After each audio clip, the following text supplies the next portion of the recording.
Hey, I'm Big Lou, and it's a Big Lou barbecue and other things I want to do. Let me tell you what I've got going on for you. Actually, for me, it was something that was much overdue.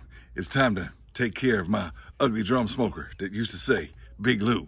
Yeah, I had to give it a makeover. I hadn't cooked on it since Father's Day weekend of last year. That would be 2019, and it's now March of 2020. I was going to cook on it 4th of July, and I had the little hardware store pipe vents on the bottom, and it seized up. I couldn't get it open, and because of rust, and I tried a bunch of WD-40 and never could get it open. So basically my drum smoker's been useless, and I've been meaning to fix it up. Late last summer, Steven Powell at Ugly Drum Smokers, Texas, the flag's flying behind me, he sent me some parts to fix it up. But those of you who don't know, I'm a school teacher. August, about the time school started up, I've just been busy. Well, I've had some time off this month. Time I wasn't expecting to have off, but hey, I was able to get after that drum smoker, and I got it fixed up pretty good. So let me first show you what it looked like before. There it is, and it's time to redo it. The top needs repainting. We'll go ahead and keep the vent. I like that. I made it out of an old pot lid. All right, plus it's a tapered lid on there, so most drum lids are not as tapered as this. This one's tapered, so I got to use Old Smoky brand grill grates to go in it. Weber grates don't fit. Take the shelf off, put some Murphy's oil soap on the shelf, and this is why we've got to repair it. That got stuck on there and trying to get it off, but that's still solid. So I'll put a slide vent in right there, which means that these valves here are coming off of it. All right, I'm gonna get the work done and show you what it looks like. Okay, let me show you what major improvements I'm doing. First, the castor mounts. Okay, here's my drum, all painted black on the bottom and all around it, everything now. It's all repainted. These are the castor mounts. I've got the holes drilled for it already. I did that before I painted, but I wanted to show you these castor mounts. Steven at Ugly Drum Smokers, Texas designed these. They were sold on UDSparts.com. He's since updated the design, so the newer ones on UDSparts.com are a little different. But the way these work is that lip right there latches onto this lip right here, okay? And then these two holes mount into the side. So it goes like that. Now that's not where I'm located at, but I do have the holes already drilled.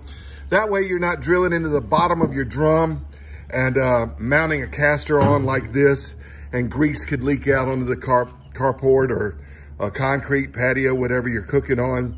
So you got these castor mounts here, no holes in the bottom of the drum. These wheels came from Amazon. At Steven's recommendation, he told me to order these wheels. So I ordered them, and I'll leave a link below to that Amazon where you can get casters like this and the castor mounts at UDSparts.com. And now the slide vent. Yeah, I'm getting rid of the pipes on the side. Those pipes that were on the side with the ball valves. It just makes the drum heavy and everything. It's a lot smoother look without those things sticking out of it anyway. I really like this slide vent. It's kind of like the things you might see on a Kamado or something. Steven sent it to me. It comes from UDSparts.com. Now sold with the Lava Lock brand on it, but I didn't see that on the packaging. But I installed it. Let me show it to you, and I'm gonna let Steven tell you about it as well, all right? All right, this is the slide vent that Steven gave me. It says it's from Lava Lock, but the package doesn't say that. It just says Ugly Smokers, drumsmokers.com. I'll leave a link to this down below. And it comes with both of these on the same side. And the idea is, this is kind of like the thing they have on Kamado grills, all right? And you can open up the closure here, the aperture or whatever you call it, and it's got these holes on it, all right? And then this could be open too. Now you see there's a hole there that's about 2 1/4 by 4 1/4, 4 1/2, something like that. The exact measurements are on the website at uglydrumsmokers.com, so you can click the link and see it. Steven gave me advice on how to install it, and I'm gonna let you see the video he sent me on how to install this. Notice how these are on the same side. Okay, here's a quick thing on the slide. is in this area here, you'll drill 1, 2, 3 3/4 inch holes for your air. The screen goes first, and this is how you monitor it. Do not pay attention to these numbers. They have no use. When you adjust this thing, you're going to adjust it by that row of holes. And sometimes it's just a half a row of holes. You know how finicky these things are. You just need a little adjustment. So I adjust by 1 rack of holes or a rack and a half of holes. That's how I adjust. Usually you're running it with just about 1 or 1.5 to 2 holes, unless it's really no air moving. But there you go. Get it on. All right, well, Steven said to drill holes in it, but I'm a school teacher, so I can't follow directions. The instructions on the website said to cut a hole that size. So I put this on there where I want it to go, marked it off, and I got my reciprocating saw and a hacksaw blade, and I actually cut out a hole this side. But if you don't have a hacksaw or a reciprocating saw with a hacksaw blade on it or whatever, it may be easier to just do it with drilling the holes as Steven suggested. That way you can build your whole drum with just a drill. Also, look here. These are now on the opposite side. See, it just comes out and I can flip it around. Also, it can be done with the closure part on the inside and the holes on the outside. And of course, they don't come out once it's installed because these bolts have a large head on them right there. And once it's installed, that's not going to come out. You'll see it. But I'm going to install it in this fashion here. And I'm going to keep Steven's advice. Just keep 2 or 3 rows of holes open here, vent holes open, and see how it works. Okay, I got them on there. Let's take a look at the new drum and how I have it set up. Now, you're going to be seeing Big Lou Barbecue in that drum on my channel a little bit more. Let's take a look at the new one. Here's the big reveal. Well, here it is, and I'm about to fire it up and season it in real well and cut that high grass behind it. All right. Anyway, let me show you what we did to it. We put the casters on, and look at this. Oh yeah, oh yeah. And the caster's locked. They got a little locking thing on them. All 4 of them, like that. Wouldn't roll. Kick it back, and it does roll. All right. Yeah, I changed the expression, you know. Hey, I think it's a pun for bilinguals. If you're bilingual, I think it's funny. All right. ¿Cómo están ustedes? All right. How are y'all? All right. This, of course, I kept the same exhaust system I had before. This is an old aluminum pot lid, and when I made this 3 years ago now, I used it. I put the screws on a spring, and so I can kind of lift it up. It gives me a handle for the lid, and it gives me my exhaust vent. So they're, you know, partially closed. I usually run it open and use the vents down at the bottom. All right, now you may be noticing that the screws I used for all the grill grates and stuff were extra long. That's because I don't have a tool holder on it, tool holder hooks. My little pigtail flipper or whatever tools I'm using, I hang from here. I also use this for hanging the lid right through these holes. So, just goes on like that. Well, come on, Luke. Trying to hold the phone camera and do it by one hand, but it goes on like that. So, step back and you can see what I'm talking about. Just hanging on the end of the screw. That's how you do that. It's usually easier when I'm not holding a phone camera though. All right, I'm keeping the same grill grates. They're not new, but they're still usable. This top one is 3 inches from the top of the lip and probably only about 2.5, 2 1/4 from the bottom of the lid. I use it for doing sausages when I'm cooking other things like pork butts on the main grate. And I also use it for beef jerky and cooking tasso because it's so much further up from the fire. And when I'm cooked tasso, this is the only grate I use, this one up top. And jerky too, and run it low. All right, now you see, these screws that are longer, I use it to hang grates on. This is my main cooking grate here. I forgot how many inches it is down below. That's my cork probe port. It works great. The shelf, I washed off with a little bit of Murphy's oil soap. Take this one out. Hang it here too.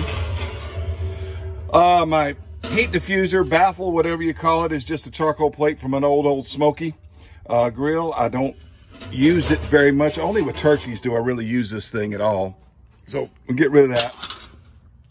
This grate here, I used to use on my old Smoky grills, and I'd cut some off so I could add charcoal and stuff.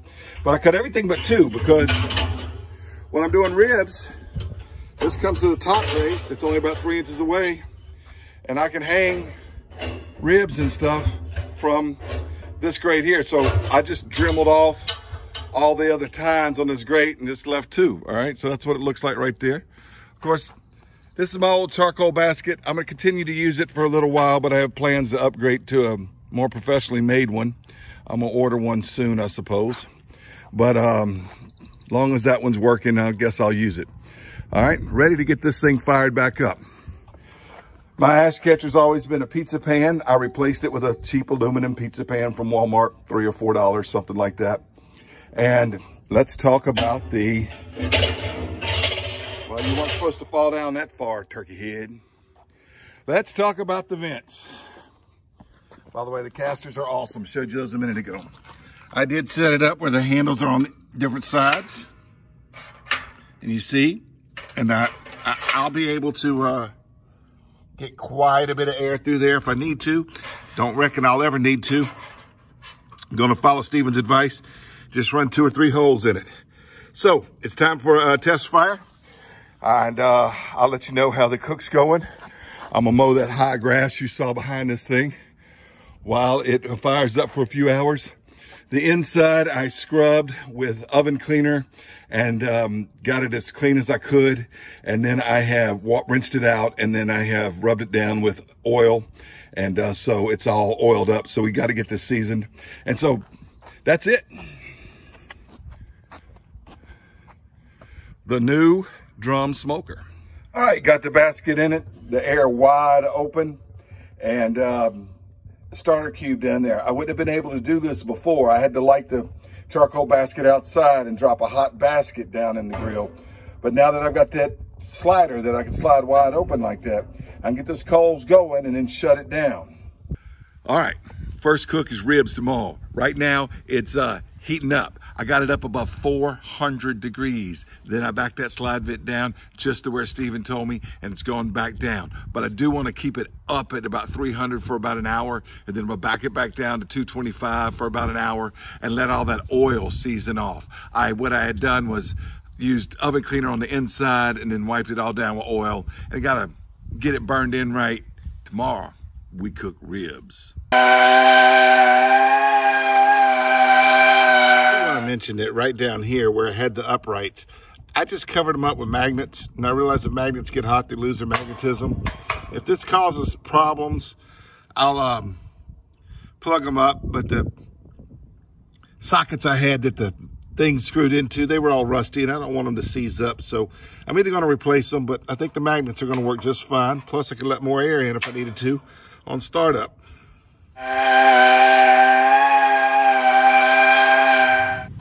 All right, you see that?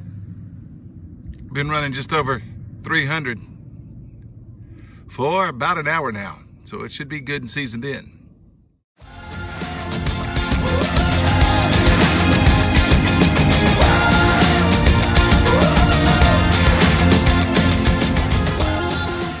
Thanks for watching Big Lou Barbecue. Hope you enjoyed this little video tutorial of how I updated my much needed ugly drum smoker.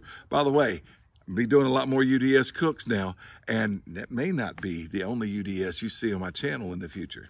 Just saying.